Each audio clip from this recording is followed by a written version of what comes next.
So welcome to Women in the Wild Part 4. If you haven't been to any of our previous Women in the Wild series, that's okay. We have all brand new women. The show does not build off of each other, so it doesn't matter if you haven't been to any of the previous series.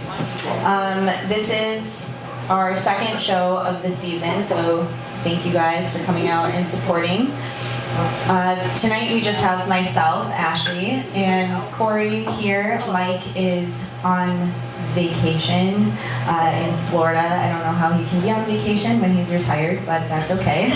He's enjoying some nice weather, so he's not with us tonight. So we are going to each be talking about 3 different ladies. I'll have 3, Corey will have 3. Just some general housekeeping. You guys have all been here before, but we are filming tonight. Again, we have KCC TV here, so if you do have to walk through where we're filming, don't stop in front of the camera. You're all adults, you know that. Just go really fast. Yes, walk very quickly.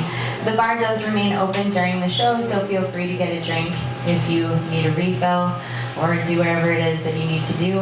We will have merchandise available for sale after the show. We have a table set up over there. We have our History on Tap merchandise. If you haven't gotten any yet, you should get some. And we also have a lot of books for sale that are all either written by women or they all feature women pioneers or as main characters. So those will be available for you to check out. So the first person that we're going to get started with this evening is a woman from Fort Frances, and she was referred to as Granny Calder. And so she was born as Nancy Ludit on January 1st, 1849 in Lockport, Manitoba.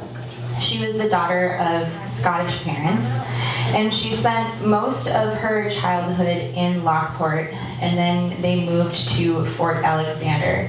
And then she stayed there until she was in her, she had lived in Lockport for most of her childhood, and then she moved to Fort Alexander sometime in her teens. And then in 1868, she got married at the age of 19 to a gentleman named William Calder. And he was from Fort Alexander. And shortly after she got married to him, the Calders, so he worked as a fur trader and a middleman and an interpreter for the Fort Hudson Bay Company. And so that brought the young couple to this area. And they first arrived in Fort Frances by canoe via the Dawson Trail in 1869, and there wasn't really a lot here at that time. So he spent a lot of his time traveling around with Nancy for the next 11 years, and they would travel around southern Manitoba and northwestern Ontario. And during that summer, he would buy a lot of fur pelts, and he was trading and doing all of that kind of stuff, and he was going between the Northwest Angle Post and Eagle River, Ontario. They ended up having a very large family. She gave birth to about 11 children. Only 8 of them survived. And when she gave birth to all of these kids, she was giving birth in the wilderness. They would just deliver these babies themselves. And then they would be baptized by traveling Catholic priests. In 1881, the Calder family moved here permanently to the Fort Frances area, and they had a couple of different log cabins. They lived in a small one, and then they moved into a larger one that was on First Street, just off of Victoria Avenue. And for years, Nancy was the only nurse in the area. She was the only midwife in the entire district. So all of those early settlers really owed their lives to her because she saved a lot of people, and she was the person that was there for all of the births of those babies. And not only was she helping with the deliveries, but she was also sewing clothes and making sure that those children had things to wear. And she was doing this while she was helping those mothers recover from giving birth to those kids.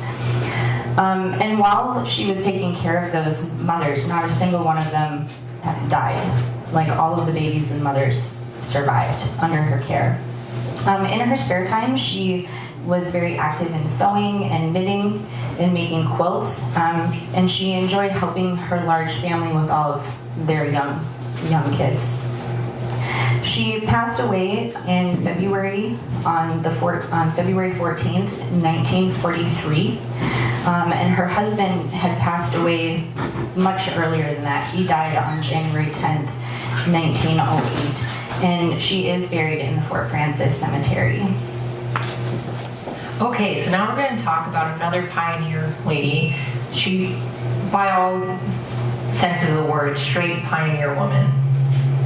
That's me. I didn't know I could make that sound.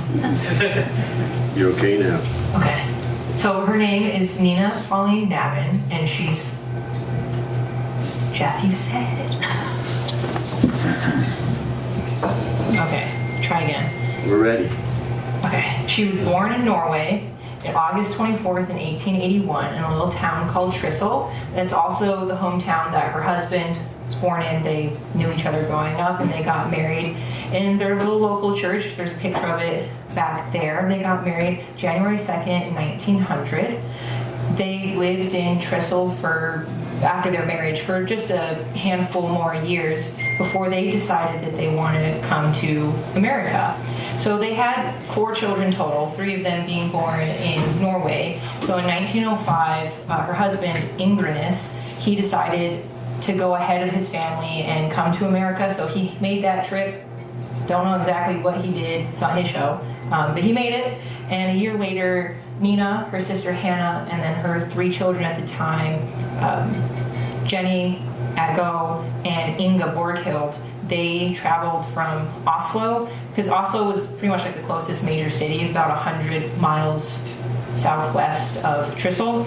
They took a train to Oslo. I don't think it was called Oslo then. It was called Christiania. I don't think I'm pronouncing that right. That's what it looks like, Christiania. They took a train, and then they took a ship first to England, and then they took another ship to America, and they landed in Boston in 1906. And from there, they met Ingrinus, her husband, in North Dakota, and that's kind of where they wanted to lay down their roots, was in Fargo, North Dakota. But those roots did not take. Ingrinus was working on railroad tracks. He was a maintenance man for the Minnesota and International Railroad, and he heard about some land, and he really wanted to own his own land. And Nina was just like, you go, husband, let's get some land. And he heard about Caldwell Brook. And if anyone in here knows about Caldwell Brook, you don't want to live in Caldwell Brook. But that's where the land was, because no one wanted to live there, because it's all a swamp. And it's very hard to grow things because it's a swamp. But anyways, they took out some land. They had a claim, and in 1908, that's when they started their journey from Fargo, North Dakota to Caldwell Brook, which is about 12 miles east of North Home now, and it's technically in like the greater Wildwood Township area. And so this journey from Fargo, North Dakota to Caldwell Brook starts off pretty easy. Take some trains, take some stagecoaches, but then once you get to Bleak Falls, after a short train derailment, you have to row a boat 35 miles in the summertime, because that's the only way to get there, because it's just all waters and rivers to get to the high land that was Caldwell Brook Settlement. So their 35-mile rowboat journey took 2 days. They had to spend the night in some place in the woods. They just made camp for the night and then continued on their way.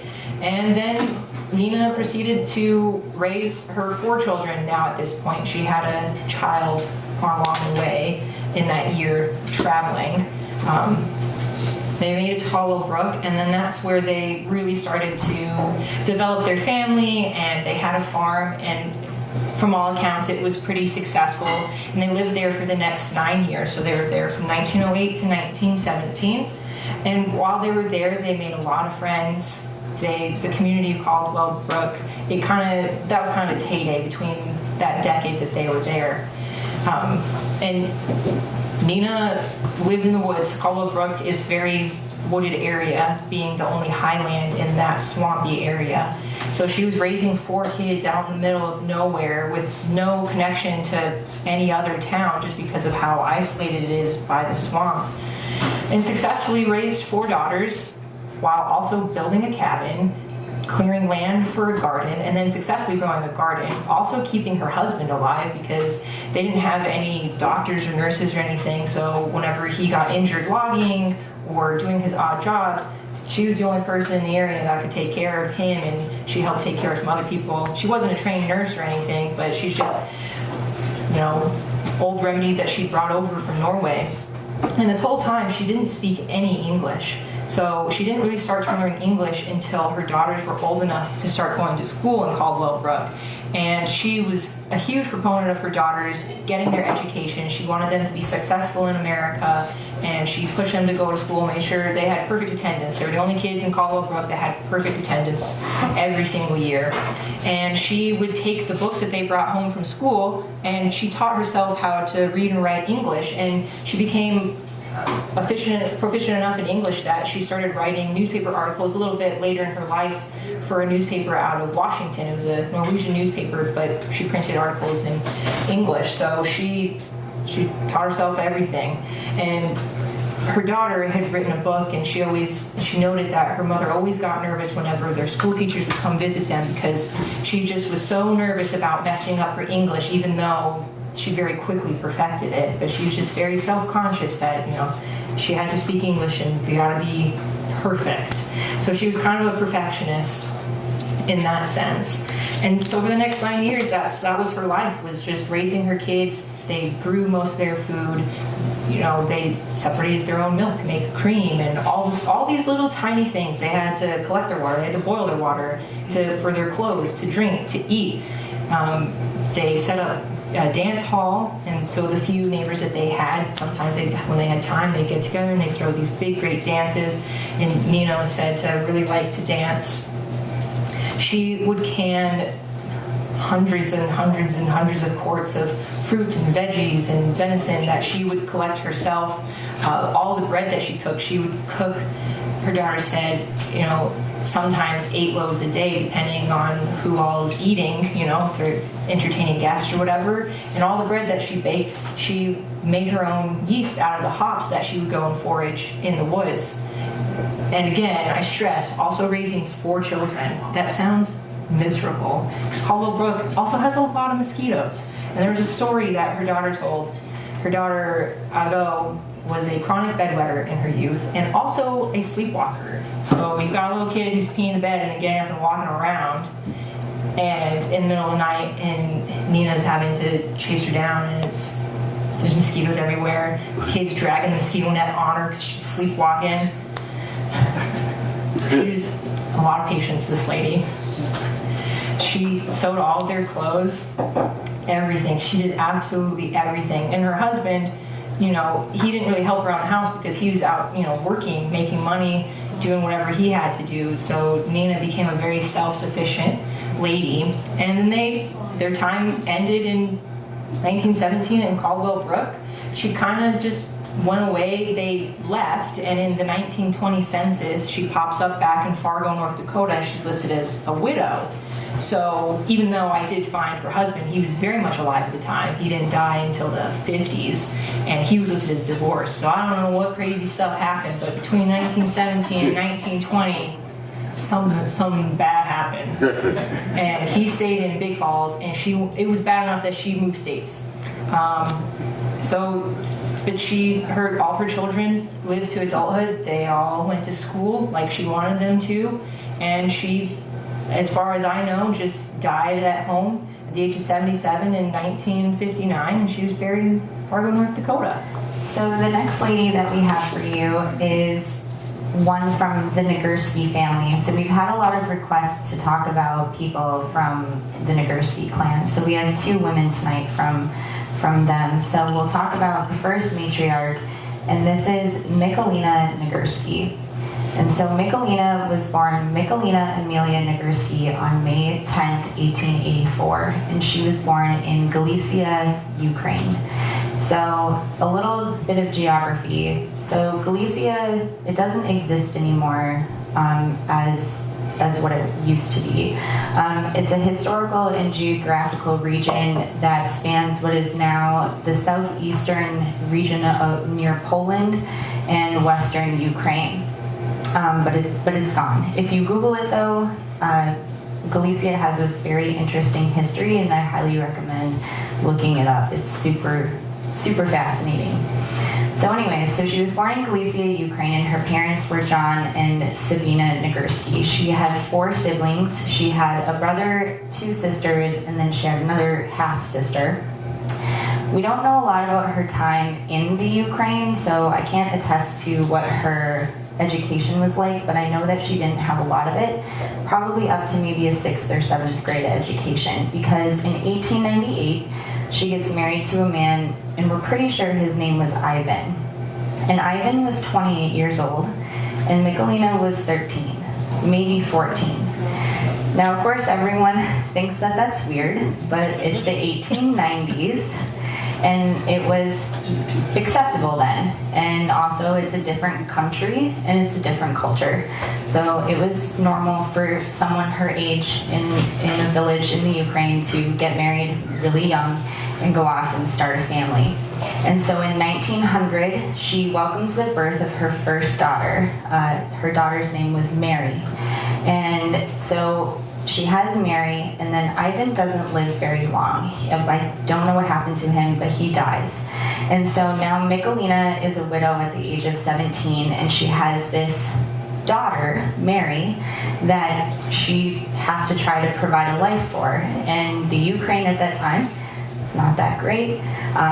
So she starts seeing these advertisements for ships to go to America. And she makes the decision that she's going to come to the States. And she leaves her child, Mary, with her sister, and she sets out for America. But she doesn't go just to start a new life on her own. There's someone in the States that she knows is there, and his name is Nicholas Nagurski, and they are not related. They have the same last name, but they're not related. And Nicholas was a former playmate and kind of like her first love.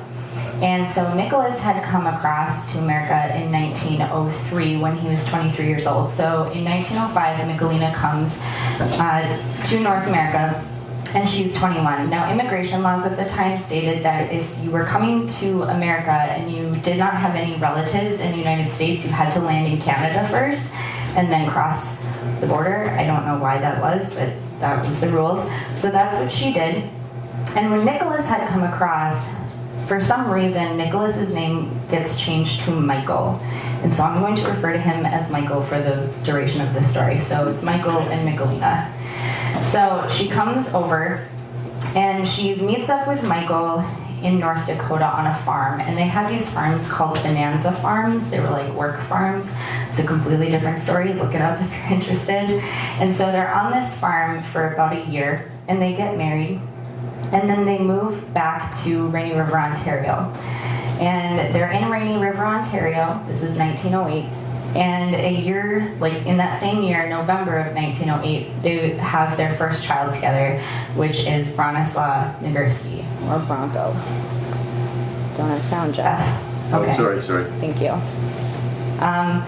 So then they would have 3 more children together after Bronco. They had Eugenia, or Jenny, in January of 1910, Stephanie in September of 1912, and Marion in 1914.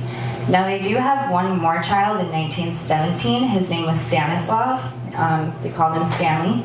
But Stanley ended up being a victim of the Spanish flu in 1918, and he ended up passing away. But before all that happens, in 1911, there were forest fires in the Ontario region, and it wiped out a bunch of the timber industry. And Michael worked in the sawmills. So they decided that since he didn't have any work, he was going to cross the border in Fort Frances and come to International Falls in 1912. So once they got to International Falls, Michael took work in a sawmill, and he saved up just enough money where he could buy 2 lots. And he built a grocery store, a small grocery store, and it had living quarters up top, and then he made sure to build enough, like a few extra rooms, so that Michelina could have this sort of side business to rent out rooms to boarders. And this store was located at 708 4th Avenue. So Michelina was then responsible for taking care of the children, taking care of the roomers, and then once the store was running, she was also working in the store. Now, Michael was very much an entrepreneur, and he would try to find gaps in the community and then fill them. So he saw that there wasn't much of a bakery in town, so what does he do? He starts baking his own bread. Well, guess who's really baking the bread? It's Michelina. And then there was sort of this bohemian element in the community, and all of these people were asking for Polish sausage and, you know, these other things that they liked for their little community. And so he went out and he procured this equipment to start making Polish sausage. Well, who's right next to him making Polish sausage? Michelina. And then Michael decides, like, you know, I think it would be more economical if we bought a farm. And so he buys an 80-acre parcel of land, which is now referred to as the Nagurski homestead, and it's on the corner of the Van Linn Road and the truck route where they intersect. And so now he has 80 acres of land that he has to work, and he has cattle, he has chickens, he has a big vegetable garden, because he wants to be able to supply his grocery store with all of the things from the farm. So who's helping to work the farm? Michelina.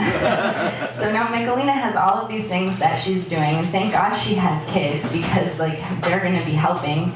But when when Michael gets the farm, it's also full of timber. Well, what's Michael really good at? He's really good at sawing logs. So he decides he's going to buy a sawmill. And so he starts sawing all of this timber. He has a huge uptick in just all of this lumber laying around. So he decides he's going to start building houses and selling houses and renting houses out. And so now Michelina's just like, yes, let's have another business. And so she's very encouraging of all of the things that Michael is doing. And if you think that the Nagurski family is getting rich by doing all of this, they're not by any stretch of the means. Like, this is just a way for them to survive and take care of their children and fill needs in the community and just basically just get by. When Bronco wasn't busy in school, you know, he was always busy with all the 5 million chores that Michelina had for him. And there was one time he complained.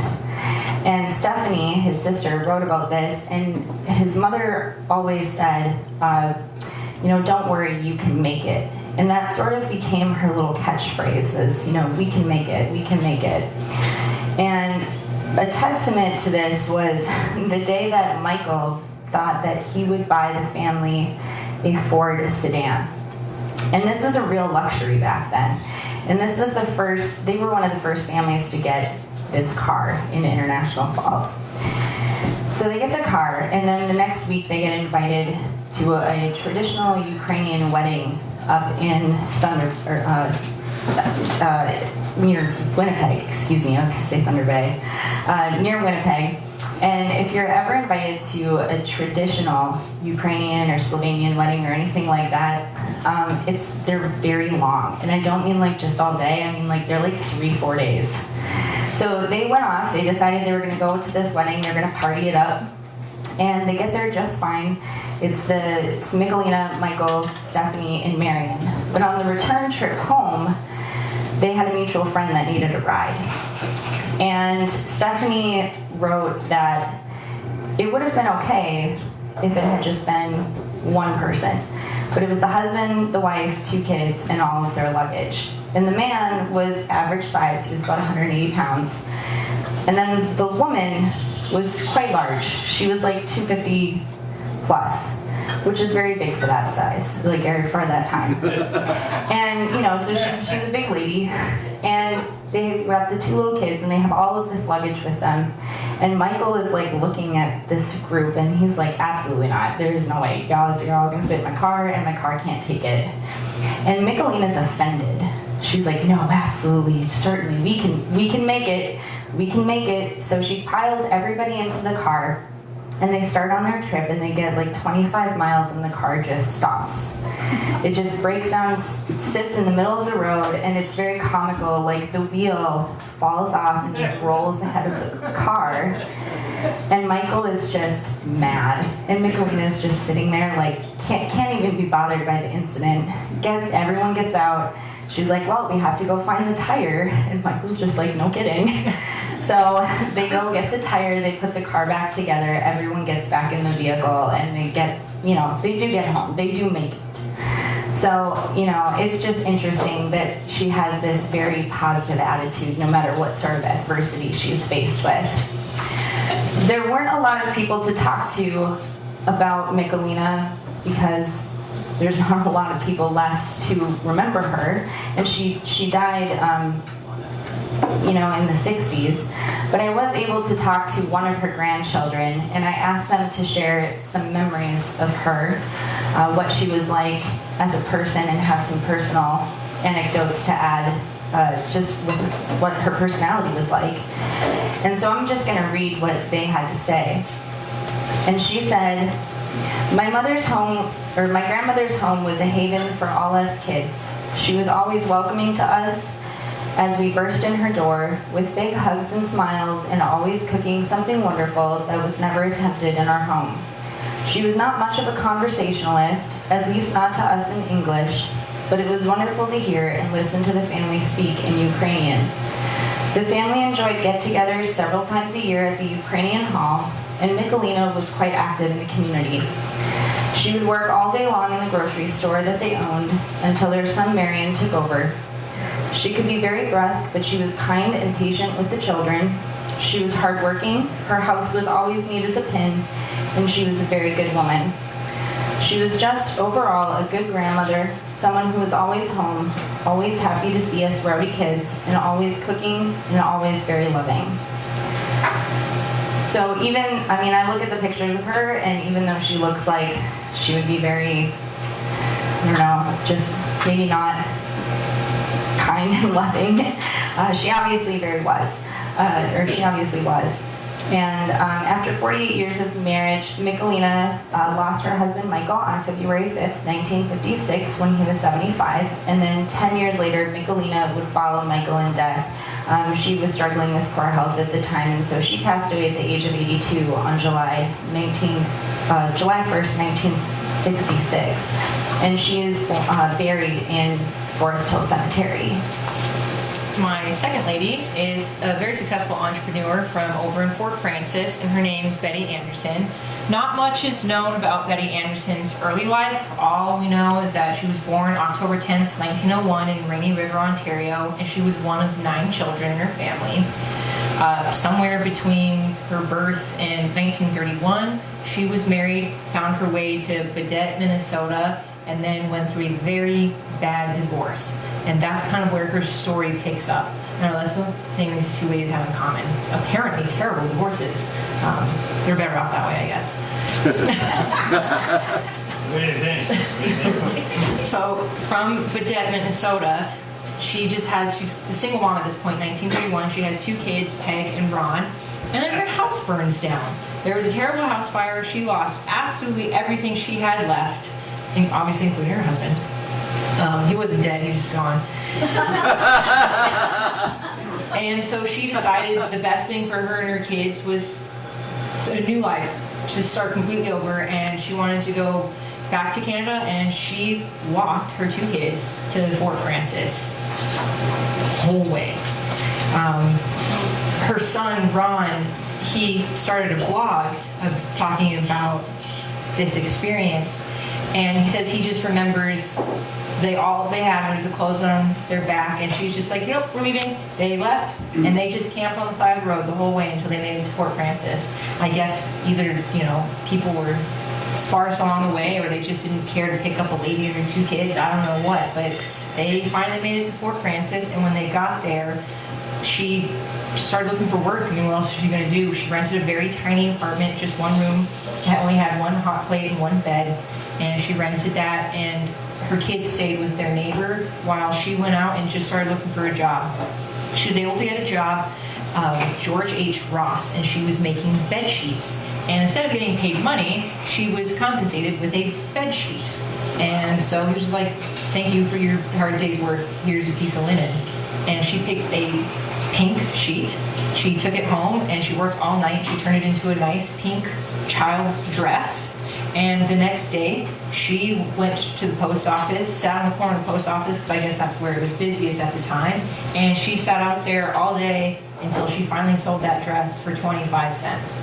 She came back with her 25 cents, and I have a story from her son that she sent him to the store. Here's 25 cents, go buy all the food we need and we'll make a really nice meal to celebrate this success. And then he lost the 25 cents on his way to the store.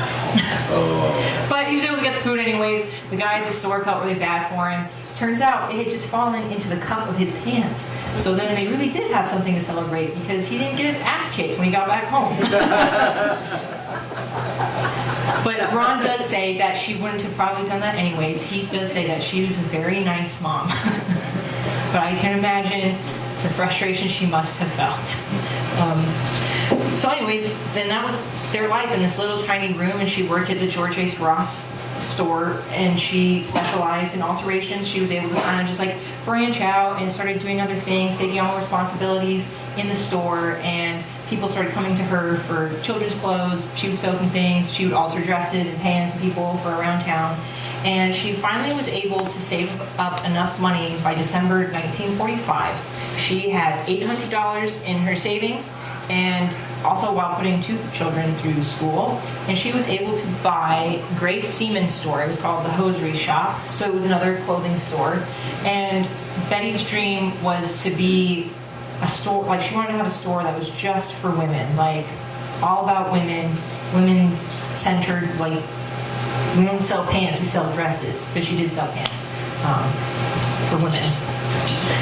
And she bought the whole stock of the Hosiery Shop, and she turned it into her own store, and she called it Betty's Hat Shop at first. And then for like the next good bit of time, I'd say probably the next almost 2 decades, her business just continued to grow. She moved from building to building as space became available because she was growing, and she was outgrowing all these places. And it kind of comes full circle. So the last place that she was able to buy was the George H. Ross store where she first started working, and that's where Betty's is now. And Betty was known for pink, the color pink. All her advertisements in the newspaper, full page color pink.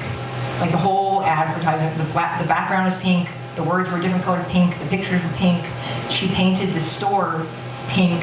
It was said that that store first was blue. It was known for being blue, I think. And she was just like, nope, pink, everything pink. Pink tiles, pink walls, pink carpets, everything pink. And that's how she was known. And she was very successful, and her store's still there. It's just been passed down through her family. Her son took over, and then her grandkids, and now her great-grandchild is working the store and runs it. So her legacy lives on, and everything's still pink. I was gonna say, is it still pink? It's still pink. That's Betty. She died, but I don't know when. 1995. Thank you. Okay. So the last lady that I have for you all this evening is another Nagurski, and this is Eileen Nickersky. And so she was born Eileen Kane on July 24th, 1914, to William and Rilla Kane. If you know who William Kane is, I think we've talked about him a little bit before. He was a pioneer settler in International Falls. He served as mayor and blah, blah, blah, blah, blah. It's not his story, though. Her sister, Kathleen, was born the next year on October 8th, 1915, and because they were born so close together, they shared a lot of the same experiences, and they were the best of friends. I mean, they were like this, 2 peas in a pod. They had a summer cabin on Rainy Lake, and it's now home to more Nagurskis. They still live there. But Eileen and her family spent a significant amount of time there. That was one of their favorite things to do, was just spend time out on the lake all summer. There really isn't a whole lot about her childhood or any of the things that she really did, but one of the kind of monumental events for Eileen happened on November 16th, 1929. And this was after a Minnesota-Michigan homecoming football game. There were 300 residents that got stuffed into a dining room at the Curtis Hotel, and they were all there to pay tribute to 4 local athletes who had played in this special Minnesota Gopher football game. If you come to the museum, you'll see a picture of this dinner, and why it's important, because one of the people that were being honored at this dinner was Bronco Nagurski. Now, Eileen is friends with Stephanie Nagurski, Bronco's sister. And so Stephanie is just like, hey, big brother, look at my pretty friend Eileen. And Eileen's 15, by the way. Bronco's in college. And so Eileen's just like, hi, Bronco. And he's just like, hey, you're 15. But that was sort of like the spark of the introduction for the two of them. And so life goes on for them. She graduates from Falls High School in 1932. She was extraordinarily intelligent. She was salutatorian of her class. And then in 1933, she enrolls in St. Catherine's, and she's there for 1 year. She's there for her freshman year. She made a whole bunch of friends. It seemed like she really liked it. And then all of a sudden, she transfers to the University of Minnesota, which was weird, and at least we think so. She transfers to the University of Minnesota for her sophomore year, and she shares an apartment above a store with her sister Kathleen. Now, what is fortuitous about this is that who happens to be in Minneapolis during this time? Bronco. Bronco is in the cities because in 1933 he signed with Minneapolis sports promoter Tony Stetcher to be a wrestler. So now Bronco is in the cities, he's wrestling, and not only is he doing that, but he's also trying to finish his college degree. See, Bronco didn't actually formally graduate from college. He was 1 semester short, he was missing some credits, and so he was trying to get some of those credits to graduate. And so while he was at the university in wrestling, she's at the university, and he's also a part of a fraternity group called Sigma Chi. And so he was at this fraternity house and he gets invited to a dance, like some kind of formal event. And he was told that he had to bring a date. And so, thinking, he remembers that Eileen is in the cities, and so he asks Eileen to go to this dance or date or whatever. And this becomes their first formal date that they go on. And after that, it's all history. They just start dating. I mean, and how lucky is that for her, right? I mean, she's a college student, she's dating a professional football player, wrestler. You can't top that. You walk into study hall and some guy asks you out for coffee and you're like, I'm sorry, I'm taking Bronco Nagurski, please step off. So, anyways. How do you really feel? It's true. I've name dropped that. I love it. So she graduates from college with a Bachelor's of Arts degree on June 15th, 1936, and they begin to make wedding plans. And then the wedding is formally announced on December 4th. They were married on Monday, December 28th, 1936 at 11 a.m. at the St. Thomas Church. And then following that, they had this nice little wedding breakfast. I didn't know that was a thing, but I guess it is. And they had that at the Kane home. Only their families and just a few close friends came to that. And then they bounced. They went off to the cities and whatever. In 1937, they also purchased the Kane cabin, the Little Lake cabin, and that was going to be their home. And unfortunately, though, Bronco, I guess maybe he was really busy with football, he didn't winterize that house until 1950. So they would live there in the spring and summer, and then when it started to get cold, Eileen has to pack up the whole family and then bring them into town, and they would live in apartments. Sometimes they would live, there were apartments above the rectory at St. Thomas, so they would live there, and then they would just live in these houses that they would rent. So here's Eileen having to pack up all of these kids that they had, because they have their first child on December 25th, 1937. That's Bronco Jr. And then they have 5 more. They have Tony, Eugenia, Ronald, Janice, and Kevin. Eileen did not really travel with Bronco during his journeys, just because she had 6 kids to care for. Yeah. She was basically a homemaker. She wanted to be able to stay home and be with her family, but she did go with him on a couple of trips. She went on a West Coast trip when he was wrestling. They went out towards California. And then when Bronco joined back with the Bears in 1943, I think he had maybe asked to see if she wanted to go with, but she refused. She stayed back and continued to raise the kids, and Bronco came back a couple of times. Some of the things that Eileen liked to do included she really enjoyed going fishing. It wasn't like a main hobby, but she wanted to be able to participate because it was a way for her to spend time with her family, because family was really important to her. One of the things that they did, I spoke with Tony, is that they would have these giant dinners on Sunday, and she would cook these huge meals, and everyone came to the table. Grandmother Kane would come out and eat with them because she was widowed by this time. And so Eileen found that to be really important. She was extraordinarily religious. She felt that the church was super important. Her faith was very important to her. She wasn't active in any of like the Catholic Daughters or anything like that, but if they had fundraisers or bingo night or something like that, she was at those events, she was supporting them. She was also active in a ladies' bridge group, and she very much enjoyed playing cards and having friends come over and play cards with them. Education was also really important to Eileen. She pushed her children to make sure that they finished school, went to college, and she wanted them to go to Catholic colleges. That was super important that they would do that. And she was always involved in all of their activities. She was the mom, like the embarrassing mom that shows up for all of your sporting events or graduations and taking pictures and doing, whatever she can to be there. And I think that need for caring for family and having that family importance is really what helped her when she started her career. So she didn't have a career until 1960, and in 1960 she began a career with Koochiching County Family Services as a social worker. And when she started that career, it was actually meant just to be temporary. She had started it, and she was just there, I think, either to kind of help out or whatever.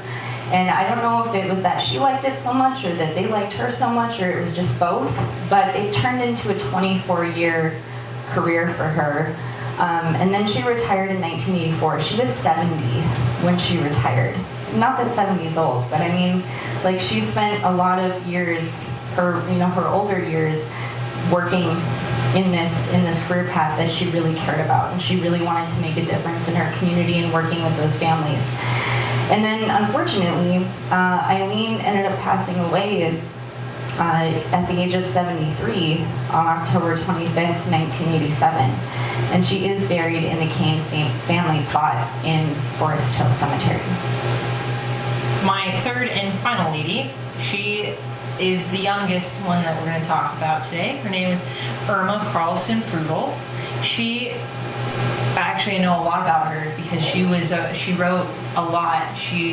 All throughout her life, she would keep journals or whatever, and she would write and submit things to the newspaper. And she ended up compiling a book, mostly before her death, and her husband finished it. So a lot is known about her life, but we're just going to hit the highlights. She was born January 18th, 1922 in Wildwood Township. She had a fairly big family. Her parents were Ernest and Ellen Carlson. I've talked about Ellen Carlson before. Last year she was one of the women we highlighted, and she was a true pioneer lady, raising this family out in Wildwood. And Irma was the product of this strong lady. And Irma lived her life how she wanted to live her life. She took joy in everything that she did, and she did what she wanted, and she found a way to get it done. But she had a typical farm childhood. She did farm work. She helped around the house, did whatever her parents needed her to do. And growing up in Wildwood, out in the middle of nowhere on this farm, she didn't have a lot of experience in like modern appliances and what we would think about today, even though, she's growing up in the 1930s. Their farm life was very rustic. She went to the Wildwood School only for a year from 1929 to 1930 when she was just like a little bitty kid. And then she finished her education in the North Home school system. So she graduated from North Home. She was actually valedictorian of her 1939 class. So she was very smart and she enjoyed school a lot. So that being said, she knew she wanted to continue her education in any way that she possibly could. Her dream, well, she said her dream was to teach. She wanted to teach, but honestly, she loved school so much and she just wanted to leave the farm. She was willing to do whatever. And she knew that her and her parents probably would never be able to afford a proper teaching school education. So she was looking for other avenues, but luckily, one of them found her. There's this guy named Curtis Sather who was kind of just going around the area looking for the recent graduates from North Home. And his parents had this school, it's called the Northern Business College at Bemidji, and his parents had sent him out to recruit students. And so he knocked on the farm door and Irma got to talking, got really excited about this opportunity, and she went to her parents and she's just like, I don't care what I have to do, I'm gonna go to this school. And it costs, at the time, it was pretty expensive, at least for them. It was a 10-month program, and the school was $15 a month, and then plus $25 for all of her books and supplies. So she went back to Curtis, and she's like, if you can help me get a job to help me pay for school, I'm doing it. I'm going to Bemidji, and I'm gonna get my education. So Curtis was good on his promise. He found a family that she could work for as a nanny, and on August 2nd, 1939, she found herself in Bemidji starting school. And the whole time she was there, like I said, 10-month program, so she was there for roughly a year, and the whole time she nannied. She was raising, the kids she nannied were infants mostly, so she was very busy when she wasn't at school, so she didn't really get to go to a lot of school functions. She was school, home, to take care of the kid. There was one family that she was working for that there was an hour gap between her schedule and the mother's schedule, so there was just an hour where this newborn infant was just sitting at home by itself. So I thought that was fascinating. But she wrote that it stressed her out very badly, and she asked to be released from her work contract because she felt bad for the kid because it was laying there in its crib for an hour by itself. So she went and worked for a different family. And she oddly, I don't know, randomly just got blood poisoning twice while she lived in Bemidji. She wrote about that. I thought that was interesting. One time she accidentally cut herself with like a can of like dog food, and she thought it was fine until she had that red line going all the way up her arm. She almost died. And then it happened again. I don't know how the second time, but it happened twice. And like I said, she didn't go to a lot of school functions, but the one thing that she told herself she was going to do, she was going to go to the graduation party. The school, right before her graduation, they would throw this big party for all the graduates, and she was determined to go. She was going to make friends, even if it was like the last week of school. And at this party, she meets a guy named Harold.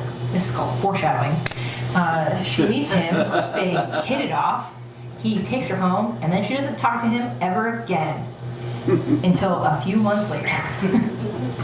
They kind of just were on and off. It's funny because in the foreword of her book, it's her husband, writing the foreword, because she'd since passed and he was finishing his book, and he wrote very romantically about, Irma was the love of his life, all these things, all these great things. It was the best thing that ever happened to him. Well, when you get to the essay that Irma wrote, she was like, yeah, I met Harold, he was cool. But I liked a bunch of other guys too, so I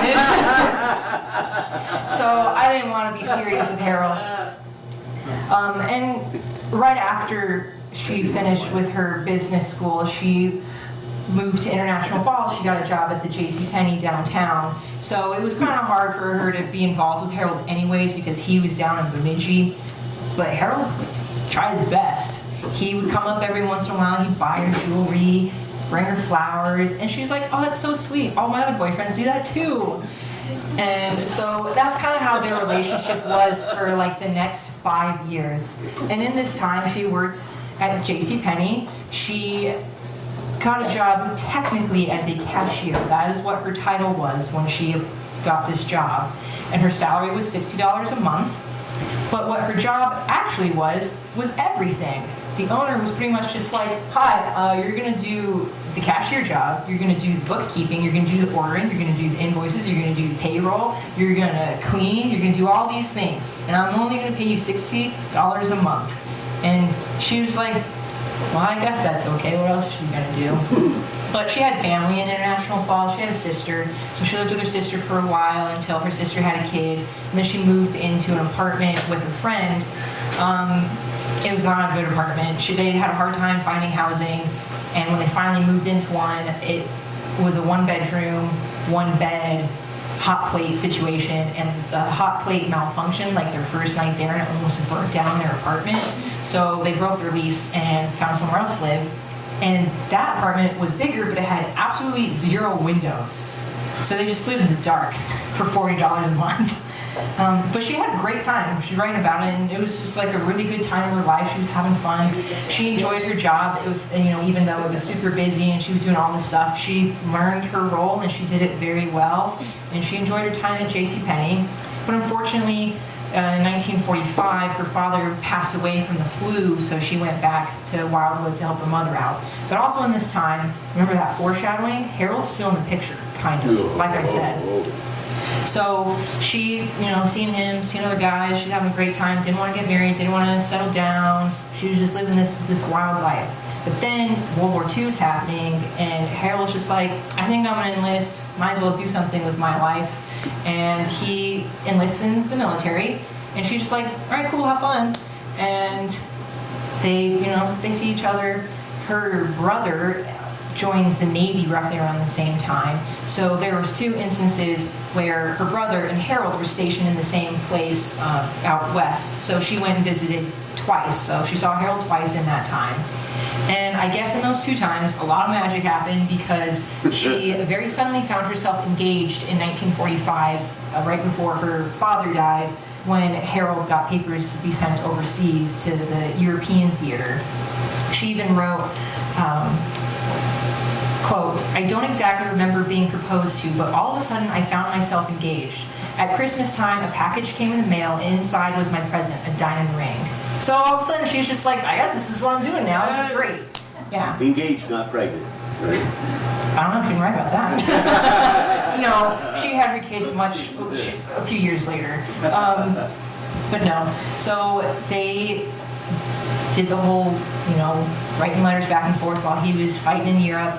I think he went through, it was one major battle. I want to say the Battle of the Bulge he was involved with. But yeah, he obviously survived, came back, and it kind of just happened all really fast. So 1945, he's kind of on his way back from Europe. Her father dies, so she leaves International Falls. She goes back to Wildwood, and then her mom's kind of depressed, and she's like, well, I also have a wedding to plan, so maybe you can help me with that to make you feel a little better about your husband being dead.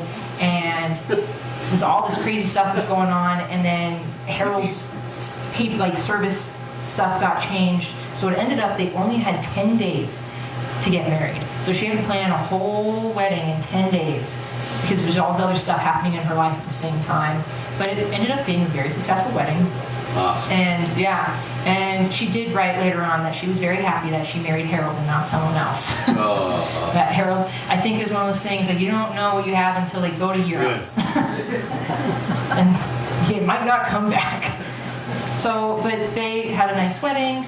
They still had a little bit of time before he had to go back to Camp Carlson in Colorado. So they went on a little honeymoon on the North Shore. And then she went back with him to Camp Carlson for a little bit. And then he did leave the military in 1945. And then they came back to Bemidji, and that's where they set down their roots and they started their family. They had 3 children, Sharon, Judy, and Jerry. And they lived in several places, and she really, really enjoyed motherhood. She wrote she couldn't have picked a better projection for her life. She just loved raising kids. She liked doing all the things. She was very involved in her kids' life and very involved in her community in Bemidji. She did all the stuff, every single thing. And she, growing up a farm kid, she kind of did the same thing. She kept a garden, she sewed all her kids' clothes, she did all the same things just in town, pretty much. She had a lot of hobbies. One of them was bridge. And her husband wrote that every time that she'd host bridge like once or twice a week, and she had special napkins that she embroidered that she would put out for everybody, and they said bridge forever, housework whenever. Those were her fancy bridge napkins. She liked refurbishing furniture, so she'd go buy old banged up furniture, fix it up, give it away, sell it, whatever. So she liked doing that. She loves dancing. She was also an artist. She did a lot of oil painting in her free time. She also was very good at calligraphy. She did all those sorts of things. So she just was a busy woman, raising kids, just doing all the things that she wanted to do. I don't know how she found time for all of this, but she did, and she excelled at everything that she attempted. She even entered the Beltrami Fair every single year, and every single year she won some type of ribbon. More often than not, she would win like the blue ribbon, and was just good at every single thing. And she just had a really happy life until 1992. She one day was reading to her grandkids in bed. She always lay down with her grandkids and read them bedtime stories, and she noticed she was having trouble speaking while she was laying down. Didn't think a whole lot of it, but it just, every time she'd lay down and try and talk to her grandkids, it just got worse and worse. And they would see doctors, and no one could figure out what was wrong with her, because when she was standing up, it was fine. And so I was like, oh, that's kind of weird. And then her speech started being affected all the time, talking to people. She just had a hard time speaking and was just struggling. And they, unfortunately, she was diagnosed with progressive bulbar palsy, which is essentially Lou Gehrig's disease. She had a form of Lou Gehrig's disease, and her condition deteriorated very rapidly. And even though she was wheelchair bound, and for the last couple months of her life she was bed bound, she couldn't go anywhere, she still remained very active for that last year of her life. She couldn't speak anymore. She had feeding tubes, but she had pen and paper. She had a little dry erase board. She was constantly telling Harold, you need to do this, you need to do that, you need to here. Like, I got stuff to do, okay? And she's like, you need to wheel me around faster because you're too slow. And she died peacefully in her home. She was on hospice, and she died August 17th, 1993. And her husband lived for another decade or so, and they're buried in Bemidji. Oh, that's awesome. Yeah, so that's everybody.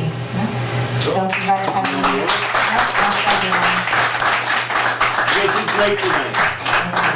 Great tonight. If anyone has any comments, questions, concerns, amusing anecdotes. Couple questions back Hi here. there. Yes, For the, what's her name there? Ashley. Nagurski Farm, who started? Who started it?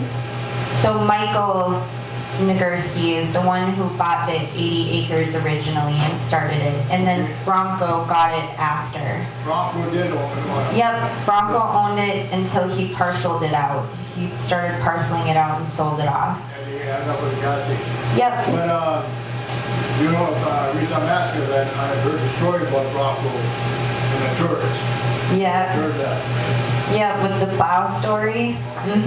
Yes. Another question is, it was Marion Nagurski that owned the store on the corner. Yep, Marion ran the store. I think until, I'm not even sure when Marion stopped running it, actually, the 50s or 60s, maybe later than that. I'm not quite positive when Marion stopped. And my last question is, what's the name of that town that you said was east of Norfolk? Was that on 71 now, or the? Oh, Caldwell Brook? Yeah. It wasn't near any roads. Like, there was never any physical roads that went anywhere near Caldwell Brook. It was sort of a scam, right? Yeah. There was a town right across Highway 71. I think the closest town to it would have been Margie. Margie was about 10 miles. I don't know in what direction, but the closest. I don't know, it'd be east. Yeah, so it was, the closest place was Margie, but they could only get there in winter time because it was frozen then, and they could go directly there. But there was never any roads. There's another town right across Highway 71. Right across now, all you got there now is a motel and a bar. But we found that out at the North Home history of Was- that. And I didn't know one of them was the same one. Oh, I wouldn't know. No, I don't think so. No, it's right across the highway from Northville. Right- Oh, it's where you turn to go to that greenhouse. More bodies Oh. are buried. Yeah, no, I that don't wouldn't, know where that was. I don't think that was That the same, no, I don't think that's the same place. Yeah, that's what when you said east of Northville, I was wondering which, because we was at that Northville, Whiskey on Tap. Mhm. And they just report out that we knew about. Right. That is still in the area. And there's some buildings, but most of it's not. Maybe you're thinking of Gamel? No, it's across the street. Oh, I don't know which town it would have been though. Okay, just, yep. Yes. Corey and Ashley, the National Defense Prize in increase, I want to Thank say you. that the red light reflecting. Do you like that? It's like a campfire. Oh, that's all me. Campfire or the flames of hell, you choose. And if you're being serious, thank you. If not, I'll talk to you after the If that's you. That's all, Jeff. Yeah. Was that show. These girls do a great job, don't they? When what did it? Fantastic job. Yeah, it's fun down. Good job, girls. That's for Oh, you. thank you. Thanks welcome. everyone. Yeah. And we'll be around for I questions have a later question. too. Yes? Yes. Just, you know, No. I grew up here around here, and Nagurski's always had the best corn stock farm there on the homestead, you know, on Highway 11. And so who would have taken care of that garden? You mean Bronco would have had it. Bronco Yeah. So Senior. who would have taken care of the garden? Actually, Bronco. No. Are you, Isn't this women's night? Oh, Eileen wasn't into gardening. Bronco in a It was dress. Bronco that took care of that garden. Yeah. No, I was hoping that Eileen would have, because it was fit in tonight's kind of. No, when I asked Tony if Eileen ever went out to the farm to help or do anything, and he said absolutely not. His mom was not Okay. interested in manual labor of any kind in the garden. Okay. So no. Any other questions? Peggy, any questions? It was great. That's not a question, Peggy. Was it great that I don't know. Thanks, Peggy. Thank you. When's the next one? So we have our next show. Actually, we're going to be in Duluth on April 8th. It's a Awesome. Friday night at Carmody's Irish Pub. We were invited to participate in their History Festival. We are the Awesome. only museum that has been invited from outside of the Twin Ports. So that's pretty exciting. Yeah. A lot of museums have heard about our History on Tap show. It's gotten a lot of popularity. So they asked us to come and give them a show down in Duluth. So we will be there, and then we'll be back here at Looney's sometime in April. Stay tuned, because we don't know what we're going to talk about yet. Yes, Peggy, do you have an actual question now? Yes, I knew you did, you don't know yet what kind of program you're going to. For Duluth? Yeah. Duluth is going to be the crimes of Koochiching. Oh, great. Yeah, we're going to do our crimes Yeah. show. So if you haven't seen Crimes, you can come and watch it in Hey, Duluth. thank Or you. if you just really like it, you want to watch it again. Pardon? Is that I might need a ride. like a Friday night or? Yeah, it's a Friday night. It's gonna start at 6 p.m. And so Duluth is hosting a history festival. So they have like 12 or 14 events throughout the city. It starts on Thursday, so it'll be Thursday, Friday, Saturday, Sunday. And it's free. All of the events at all of the museums and at Glensheen, wherever, it's all free. Pardon? Are you gonna have a brochure with your For the History Fest, yes, we received promotional posters and press releases, so all of that information will be out to the public. Yeah. Yes. Is the crime presentation a repeat or new crimes? It's the repeat Yeah. Are you show. leaving right now? Is it mystery, mayhem, and murder? Yeah, That's good to see. Yeah. yes. We think so. Okay, you have tablets here. So when do you? Awesome. Well, thank you. Yes. Yeah, thanks again, guys.